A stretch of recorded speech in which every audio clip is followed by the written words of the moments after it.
Cawapres nomor urut 2 Gibran Rakabuming Raka dan Cawapres nomor urut 3 Mahfud MD bersilang pendapat soal investor yang sudah masuk ke Ibu Kota Nusantara atau IKN. Sebelumnya, Mahfud MD merespons pernyataan Gibran soal proyek IKN itu. Menteri Koordinator Bidang Politik, Hukum, dan Keamanan itu mengatakan bahwa sejauh ini belum ada satupun investor yang masuk. Sejauh yang kita baca, sampai sekarang belum ada satupun investor yang masuk ke sana. Coba kalau ada sebutkan, sebutkan misalnya 2 atau 1 gitu, investor mana yang sudah masuk ke sana. Yang saya dengar justru ada ratusan ribu hektar tanah sudah dikuasai oleh pengusaha-pengusaha tertentu sekarang ini. Nah, saya setuju ke depannya itu agar mengundang investor, IKN harus diteruskan tetapi pendanaannya harus sesuai dengan tujuan semula, bahwa itu sebenarnya mengundang investor. Tapi sekarang ini yang sudah jadi itu semuanya dari APBN. Sehingga memang diperlukan langkah-langkah perbaikan agar warisan baik Presiden Jokowi ini bisa kita lanjutkan.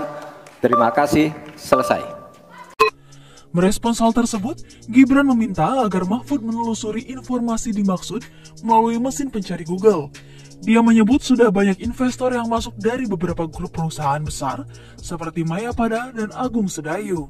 Dan untuk menanggapi Prof. Mahfud, Prof, mungkin nanti setelah pulang dari debat bisa di Google, sudah banyak yang masuk Mayapada, Agung Sedayu. Dan nanti akan tambah lagi mungkin setelah Pilpres, karena mereka pasti akan wait and see melihat stabilitas politik di Indonesia. Terima kasih, Prof.